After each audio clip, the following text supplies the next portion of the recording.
Today is it's not hyperbole to suggest a very solemn moment.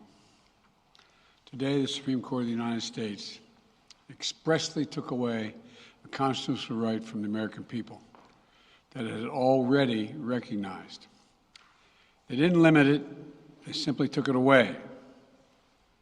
That's never been done to a right so important to so many Americans. But they did it. It's a sad day for the court and for the country. 50 years ago, Roe v. Wade was decided and has been the law of the land since then. This landmark case protected women's right to choose, her right to make intensely personal decisions with her doctor, free from the interference of politics. It reaffirmed basic principles of equality, that women have the power to control their own destiny, and it reinforced a fundamental right of privacy, a right of each of us to choose how to live our lives. Now, with Roe gone, let's be very clear. The health and life of women in this nation are now at risk. As chairman and ranking member of the Senate Judiciary Committee, as vice president and now as president of the United States, I've studied this case carefully. I've overseen more Supreme Court confirmations than anyone today, where this case was always discussed. I believe Roe v. Wade was the correct decision as a matter of constitutional law and application of the fundamental right to privacy and liberty in matters of family and personal autonomy. It was a decision on a complex matter that drew a careful balance between a woman's right to choose earlier in her pregnancy and the state's ability to regulate later in her pregnancy. A decision with broad national consensus that most Americans of faith and backgrounds found acceptable, and that had been the law of the land for most of the lifetime of Americans today. And it was a constitutional principle upheld by justices appointed by Democrat and Republican presidents alike. Roe v. Wade was a 7-2 decision, written by a justice appointed by a Republican president, Richard Nixon. In the 5 decades that followed Roe v. Wade, justices appointed by Republican presidents from Eisenhower, Nixon, and Reagan, George W. Bush, were among the justices who voted to uphold the principles set forth in Roe v. Wade.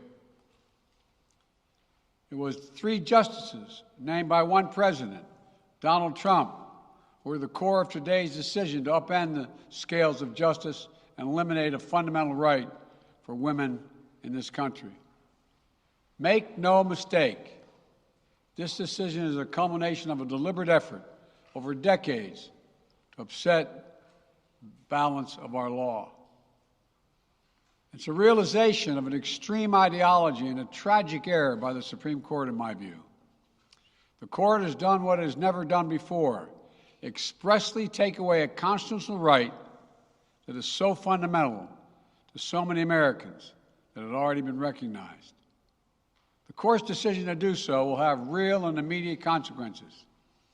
State laws banning abortion are automatically taking effect today, jeopardizing the health of millions of women, some without exceptions. So extreme that women could be punished for protecting their health. So extreme that women and girls who are forced to bear their rapist's child, with the child a consequence. It just stuns me.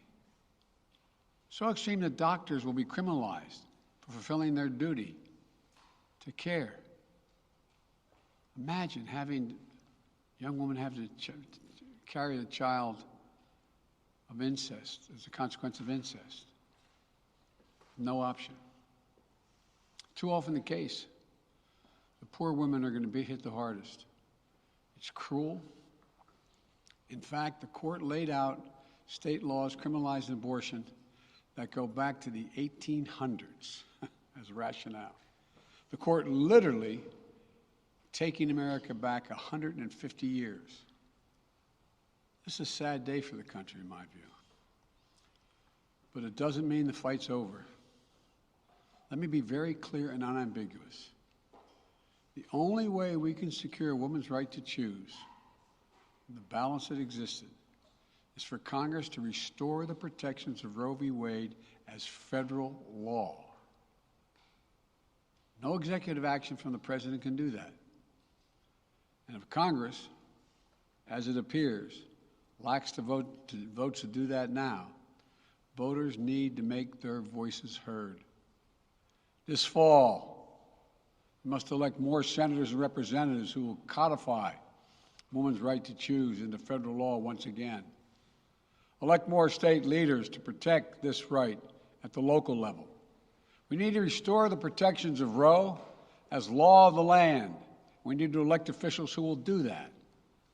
This fall, Roe is on the ballot. Personal freedoms are on the ballot. The right to privacy, liberty, equality, they're all on the ballot. Until then, I will do all of my power to protect a woman's right in states where they will face the consequences of today's decision. While the court's decision cast a dark shadow over a large swath of the land, many states in this country still recognize a woman's right to choose.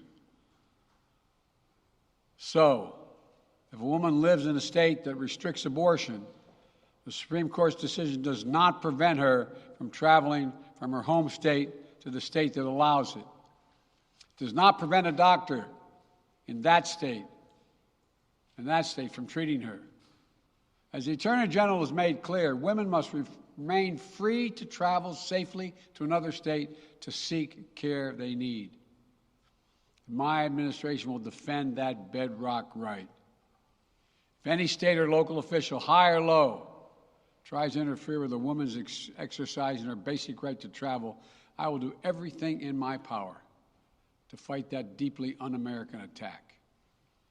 My administration will also protect a woman's access to medications that are approved by the Food and Drug Administration, the FDA, like contraception, which is essential for preventative health care, mifepristone, which the FDA approved 20 years ago to safely end early pregnancies and is commonly used to treat miscarriages. Some states are saying that they'll try to ban or severely restrict access to these medications.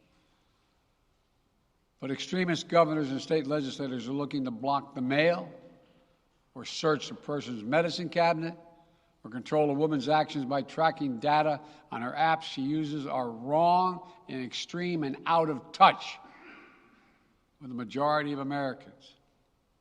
The American Medical Association, the American College of Obstetricians and Gynecologists, wrote to me and Vice President Harris stressing that these laws are not based on evidence and asking us to act to protect access to care. They say by limiting access to these medicines, maternal mortality will climb in America. That's what they say.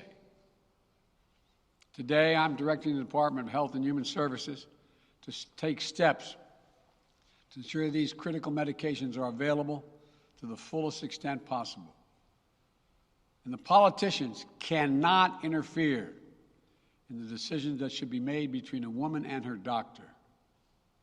And my administration will remain vigilant as the implications of this decision play out.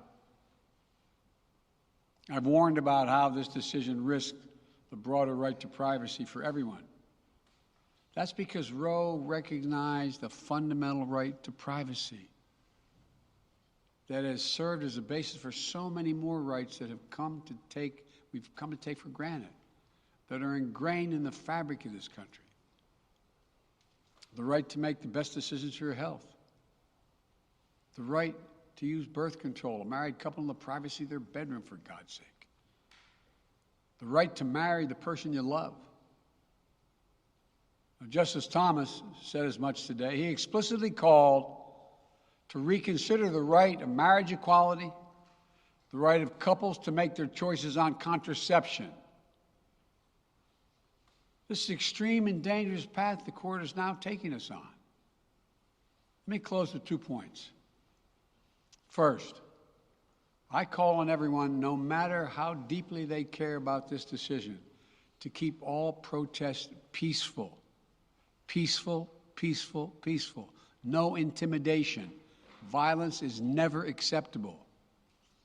Threats and intimidation are not speech.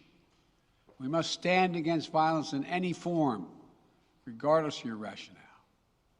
Second, I know so many of us are frustrated and disillusioned that the court has taken something away that's so fundamental. I know so many women are now going to face incredibly difficult situations. I hear you. I support you. I stand with you. The consequences and the consensus of the American people, core principles of equality, liberty, dignity, and the stability of the rule of law demand that Roe should not have been overturned. With this decision, the conservative majority of the Supreme Court shows how extreme it is, how far removed they are from the majority of this country. They've made the United States an outlier among developed nations in the world. But this decision must not be the final word. My administration will use all of its appropriate lawful powers, but Congress must act. And with your vote, you can act. You can have the final word. This is not over. Thank you very much. I have more to say this in weeks to come. Thank you. Mr. President, do you still have confidence?